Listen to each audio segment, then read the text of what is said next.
Hey, it's Steve Zonardo back on Real Estate on Record. We're with Mike Gatti. We're going to talk a little bit about 2022, just briefly, because it's a very boring subject, to be honest. And then we're going to go into 2023, our predictions this time next year, or I guess December of 23. I guess we'll go in 22. Then I know you had a call that came in and just I know you want to discuss it. It was Yeah, pretty interesting. yeah. So just like we spoke about on other episodes, 2022, we kind of started off in like an anomaly. Like it was crazy. We were coming off of 21, which was just like you're just throwing numbers at houses, right? I like to do median too, so I do average and median just because I think the median gives us a little bit more accuracy. But average price was down 35%. Friends, being nerds in today's market is what you need. We're the nerds. We're the nerds. We're the nerds. Well, you need to know the numbers. We can't Gotta know the have numbers. open conversations anymore just to throw numbers at properties. I love it. Mike's attraction to both the median and the average. Yeah, I know. It's I love crazy. it. No, it's me. I was a numbers guy. Numbers I is was, like sex to me. I gotta be yeah, honest. yeah, exactly. So and we're that was on the highest then. I would say Central Toronto is the lowest, like holding up the best really. We're between 14 and 16% Nice. drop, and there's everything in between from that. So I don't know. Do you want to talk further about the projections? Yeah, how we're I'll do a little looking bit of the forward? projection. I just want to say one thing about 2022 because I don't want to talk about this ever again. Yeah. Like it's done. 2022 felt like the longest season of real estate selling in my career. I think 2022 felt like literally the first 10 years of my career. I don't know why. It just never ended. It was a weird year. It was just a kept grind. going, It kept grinding, going, grinding. I don't understand. It just felt so long the whole year, and I was busy with Florida and everything. Like I imagine if I didn't have all that other stuff going on, I think I would have drove myself bananas.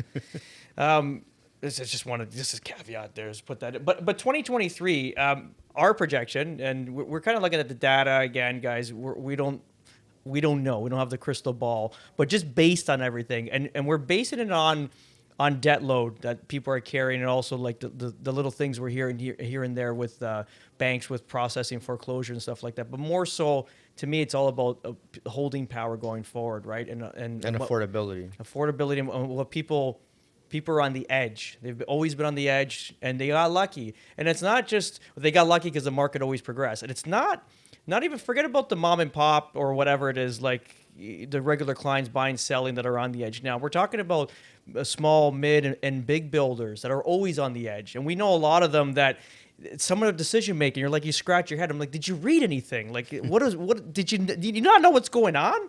Like, you go to the same bakery, talk to the same people, and you got zero information, but you're still making millions, which God bless you. Like it's the best.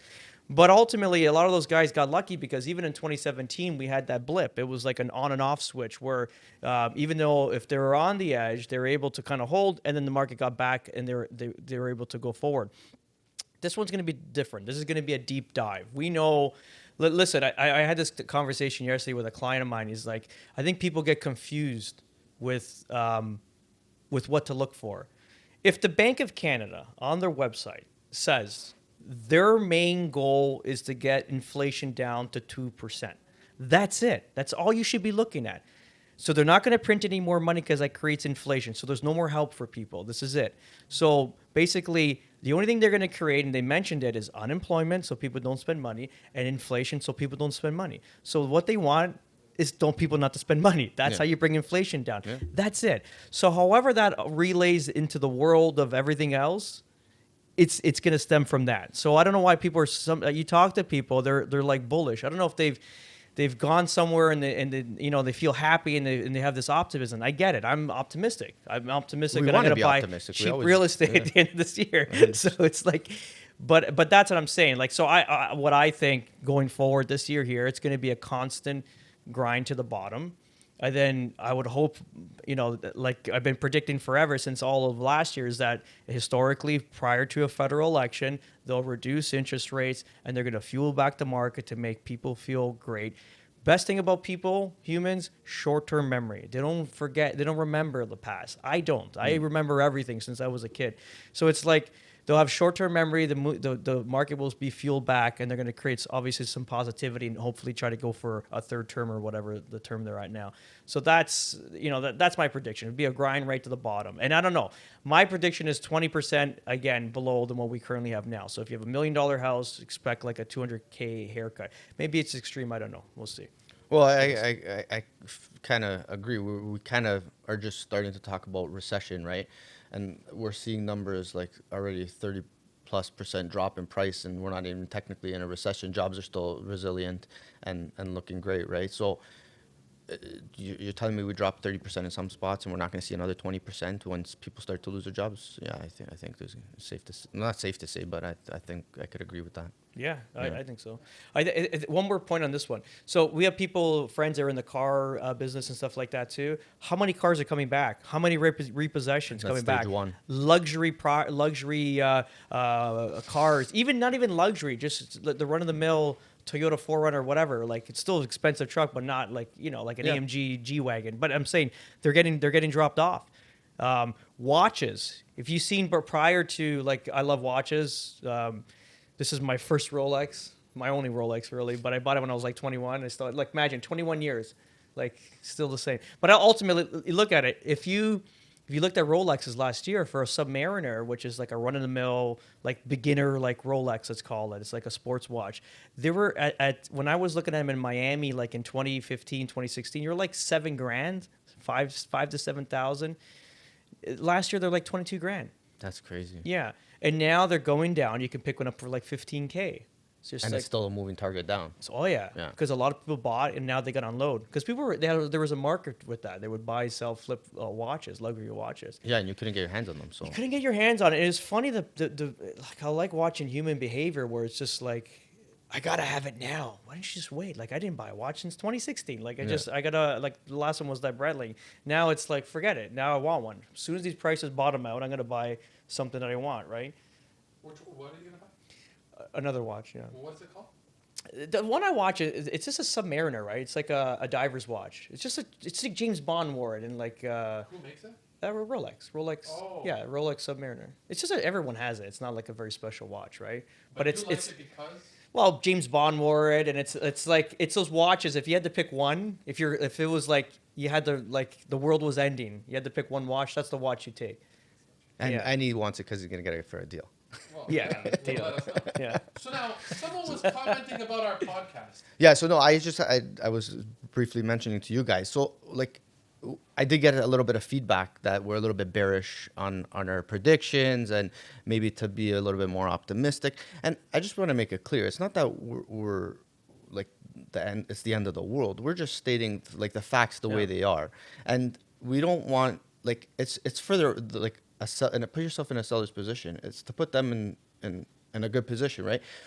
And this isn't the market to have the flashy guy that's going to come sell your house, that's going to promise you, yeah, we're going to get you what we've seen in February, and you're going to sit on the market. I was just breaking down quick numbers. If we're losing 2 to 3% on a monthly basis, now you go give this guy your listing, and you're there for 3 months, you're losing $90K on a $1 million property, right? So we're just trying to say, you got to pick. I'm just trying to say, like, you got to pick. The conversation went, you got to pick the right guy. When you have the guys that are looking at the data every day and saying these are the facts, like, this is why we're giving you the honest approach, right?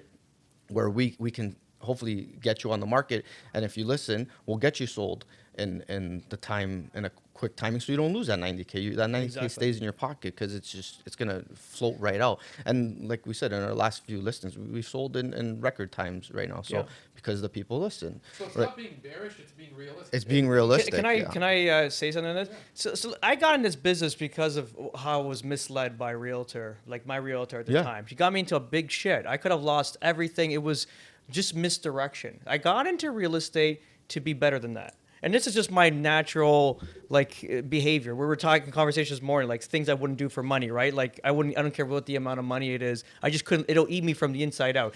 So it's not that you're bearish. It's nothing about bearish. Just being straight. Yeah. On a good market, I'll tell you the exact same. I'm telling you now how to come out of this thing. So imagine you have a family and you have to support 2-3 children, and you're like wouldn't you want to have the real facts where you can make the right decision, where you can save the most amount of money, where you don't get yourself into trouble? Because listen, I can make so much more money. If I was on the other side, I'm not a stupid guy. I know what people want to hear. Okay, I can make up bullshit like what neural linguistics programming is my second nature. It's like the Jedi of languages. I can spin any web I want, but I won't do that. I'd rather make less money, but tell the truth. So these people, like you, your family, you guys are going to make the right decisions. You know what I mean? You're going to come out of this thing whole. That's it, and that's why we're here. And if it's not bearish, it's just normal. Look at all those people on what was it, CNN? What was it, Kramer? What was like that guy? Is like the stock guy. He was, Jim Cramer. Jim Cramer, Yeah. remember? Yeah. You gotta buy this, you gotta buy that, and then the market tanked, and he quit. He did it. Yeah, Oh, he wow. left after that because how many people lost everything after his advice? Yeah. Why was he so bullish when everything was failing? And it wasn't like he didn't have the data. It was just because that's what sold tickets or what made views. Like that bullshit. He said thing. what people needed to hear Yeah. to make So the you're sale. giving misinformation. 1,000%. But again, you're selling views. Like I can't do that. This is it. I'm from the North Italy. This is what it is. There's A and there's A. That's it. there's no B, there's no no in C, between. no D. It's just this is it. And then there's other guys too. There's the guy that's pushing you to do that, like you're saying, Jim Yeah. Cramer. And then there's the guy that just doesn't know because he's not paying attention to the market and he doesn't have a pulse on it, right? Where you need the person right now that's like living, breathing, sleeping it, and that's all he talks about. And to be honest, not to toot my own homer, I've been on it all of last year where everyone was against what I was saying, and I don't give a shit about that because I was. Against what? Well, my idea of why I'm selling real estate investments, you're dumb. You shouldn't be doing that. It's not what you're like. The market's gonna go crazy. Like, why are you selling this? He's a good piece of real estate. I go, buddy, you do you, and I'm gonna do me. What do you mean go crazy? Going up or down? They thought it was going up. They didn't think that Tiff Macklem and the Bank of Canada was going to adjust these rates so quickly, so high. But they warned us. They said in October of 2019 or 21 rather, it's like next year, batten the hatches. We're going to increase 7 to 8 times next year. But everybody thinks that they have a right to have stuff. It's not. You got to follow the market the way it's going, right? But yeah, and that's pretty much it. So that's what we're doing. We're just basically giving proper information. Like if I want to listen to, like we're dealing with bankers now. I have to lock in money in GICs and stuff. This is the only time in my fucking life that I want to put money in a bank and hold it in a GIC because they're lower rates. When I see 3 to 4% return on investment, I just whatever. It's like I just want to puke because we're doing like 200 to 350% return on investments through real estate. All the stuff I sold last year was. I think the lowest one was like 290% return on investment, plus all the other stuff. Yeah, so why would you want to lock it in at 3%? But there's no other investment. The first time in my career, I see people lending money out. Why would you be lending money out on depreciating assets? Well, we got a big loan to value ratio. That's crazy because we don't know how low this is going to go. So if you got a 75% loan to value ratio, let's just say, which is good, and your first mortgage rather, so that means they can't pull the property from you, right? You have the option to buy it or foreclose on it. But so if you have a 75% or a 25% gap now, if the market kicks down to 25%, they can't afford it by the end of the year. You got 100% of nothing. What are you going to sell? Now you got yourself a problem. So for me, I can't. We have all the proceeds from all the sales we did last year. I don't know where to put it, and it's scary to even have it in a bank, right? Because look at Lehman's brother. I know there was a wild time in 07, 08, but those banks failed. And if you have money in the bank, they only insure $100,000. So if you put $1 million, $2 million, $3 million into whatever, they're only giving you $100K back. That's all. 100K That is all That's that's it. insured, my friend. If you got it even in your savings account, it ain't a savings account. It's only 100,000 of it will come back to you. That's it. That's it. And the rest? The rest, whatever, it happens. there's no accountability. I'm almost going to be like the nonna that's going to pack the mattress. Like we're getting to that point. It's really hard. I can't get into it because I don't even know. It's going to end violently for everybody. It's going to end bad. You know what? I'm too dumb to So not. am I. Yeah, So am I. I'm too dumb, and I'm going to stay away from it. How's that? You can end the podcast like that. So how, Yeah. where can they find us, Steve? Hey guys, thanks for watching this episode of another morose market update. You can follow us here on YouTube. Please like, share, and subscribe. And these will be the platforms we'll be on, and we'll get you live next time. Thanks again for watching, guys. Bye. Ciao.